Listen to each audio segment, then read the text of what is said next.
Hi, I'm the Nomad producer with StartProducingMusic.com. I found this beautiful toilet in the middle of nowhere, and it inspired me to do a series of videos about how to deal with crappy sources. Welcome to part 1.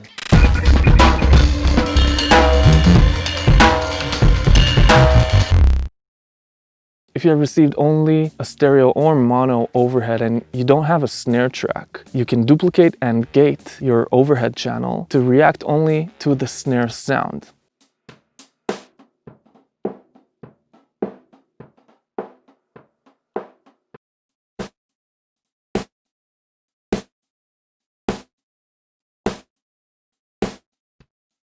Use the sidechain filters of the noise gate to open up only when the snare is playing and insert a trigger plugin. Before you start searching for a snare, make sure you understand what it is that you're looking for. Are you looking for more thump?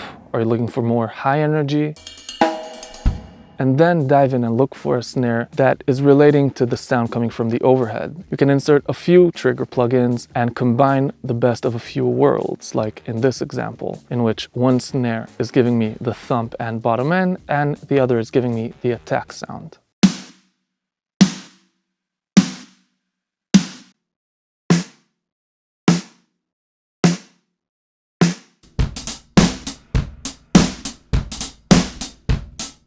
Make sure you are in tune with the original snare from the overhead and that the phase relationships are working well. Feel free to EQ your triggers to fit your needs better. Like in this example, in which I wanted more thump, so I raised the frequency of the fundamental of the trigger.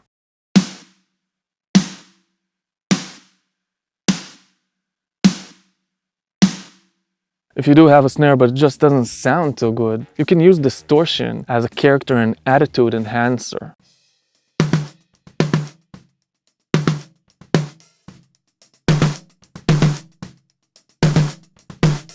Distortion can squeeze the energy out of a source, and if implemented correctly, it can be an advanced compressor or EQ. Notice what happens in this example to the peak levels.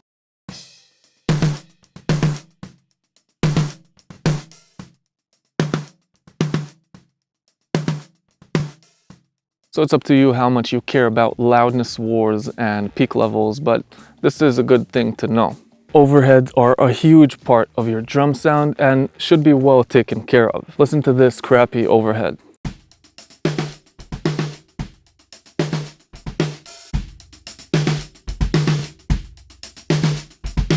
So again, I squeezed some dynamics out of it using both EQ and saturation. Since each crappy source will require different care, it doesn't really matter what specifically I've done here, as much as the mindset behind what I've done, which is getting more energy out of the drum source, getting the kick sounds a bit more thumpy and apparent, and having more high-end energy. That being said, it might be interesting for you, so here's what I've done. The first thing I've added is this Omega transformer. This is actually a tube saturator. Let's give this a listen.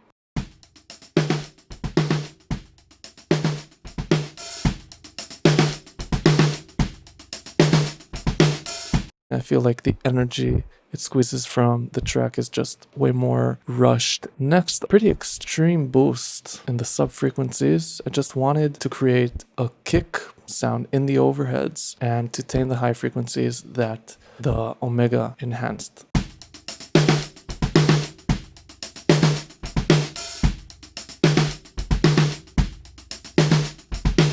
There is suddenly a kick, the hi-hat does not feel harsh, and the frequencies in the mid-range that kind of sound like a cough are just a bit more tamed. Lastly, the berserk distortion, which I oftentimes use as somewhat of a compressor more than a distortion unit. You can see that the mix knob is at 36, almost 7%. Let's notice what this is doing.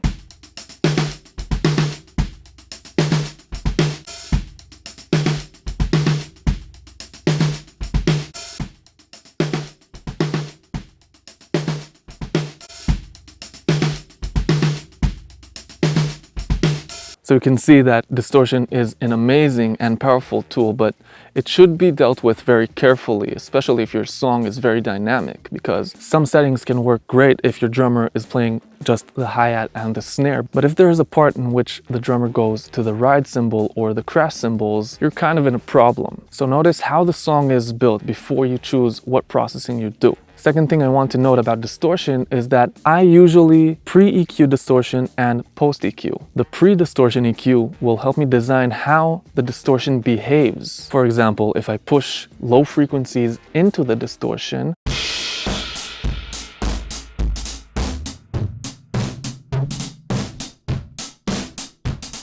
and the post-distortion EQ will leave the behavior of the distortion as it is, but help me shape the tone I receive from it. This gives you a lot of creative freedom and is a really cool game to play. The second reason post-distortion EQ is really important is because phase relationships after distortion might change, and you just want to double check your phase. I hope this was useful for you. Comment below if you have any other cool technique you want to share. Subscribe if you want to see more cool content, and I'll see you in the next Dealing with Crappy Sources video.